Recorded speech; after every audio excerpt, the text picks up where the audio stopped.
आज झारखंड राजधानी रांची ठारे ईस्टर्न जोन काउंसिल बैठक थिला। ये बैठक रे भारत सरकारंकर केंद्र गृह मंत्री अमित शाह जी ताको अध्यक्षतार बैठक होता। झारखंड, बिहार, वेस्ट बेंगल एवं ओडिशा को नहीं ये ईस्टर्न जोनाल काउंसिल बैठक अनुष्ठित होता एवं बैठक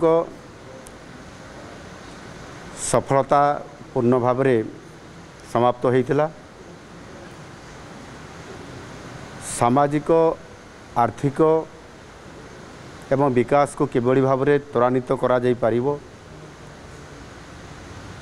जोठी विकासर अपहंच अच्छी से जगह को केमती फोकस करा जिवो एवं समस्त को किभली भाव में सेवा जोगै दिया जाई पारिबो। जेभली भाव में बैंकिंग सेवा क्षेत्र में अनेक जगार बैंक पहुँची पारि नाही, ताहार प्रस्ताव राज्य तरफ रखा जाइथिला।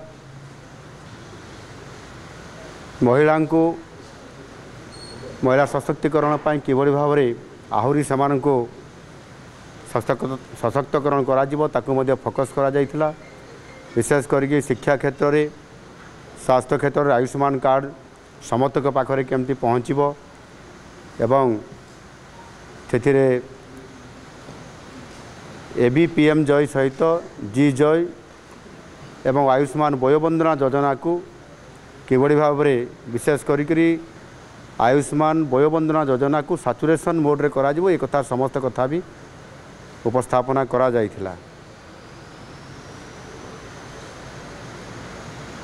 बड़ कथा होची गृहमंत्री जेहेतु यार अध्यक्षता करुथिले एवं तांकर जो बड़ आह्वान अच्छी आसंता 31 मार्च 2026 सुधा संपूर्ण भाव में जो नक्सल बा माओवादी जेभली भाव में तांको दमन करा जिवो बा संपूर्ण समाप्त करा जिवो सेथिपाई याकू मध्य फोकस करा जाइथिला एवं से जेभली भाव में आज ऑपरेशन मोड रे अछंती सेथिपाई तांको मध्य धन्यवाद दिया जाइथिला। एवं ओडिशा एवं झारखंड, बिहार एवं बेंगल ये चारोटी जो राज्य ता भितरे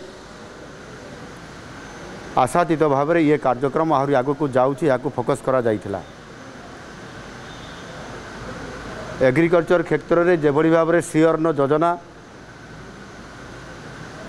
यह एक बेस्ट प्रैक्टिस हिसाब रे ओडिशा तरफरू प्रेजेंटेशन दिया जाइथिला एवं ताहा भारत वर्ष रे केवल नुह सारा विश्व रे ये क्षेत्र में ओडिशार जो भूमिका एवं ये क्षेत्र में चाषी मान को जेभली भाव में समान को प्रोत्साहन दिया जाउछि।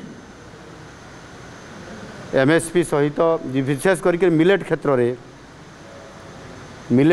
में एमएसपी सहित पुणी फाइनेंशियल असिस्टेंट बा इनपुट असिस्टेंट अधिक 210 टंका दिया जाउछि। आ सेथिपाई ये क्षेत्र में किभली भाव में आहरी अधिक आम चाषी मैंने स्वावलंबनशील हो पारे ताऊपर मध्य फोकस करा जाइथिला। मोटामोटी ये कार्यक्रम ये चारोटी राज्य पाई स्वतंत्रता थिला एवं सामाजिक आर्थिक दृष्टिकोण किभली भाव में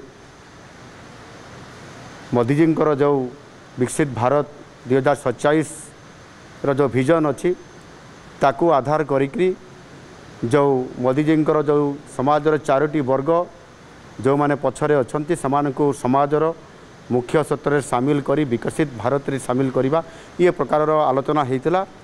एवं मु निश्चित भाव में अमित शाह जी को धन्यवाद देवी। से या दृढ़तार सहित धैर्यर सहित समस्त कथा को शुणी एवं मु अनुरोध करी आसंता वर्ष जेतेबेले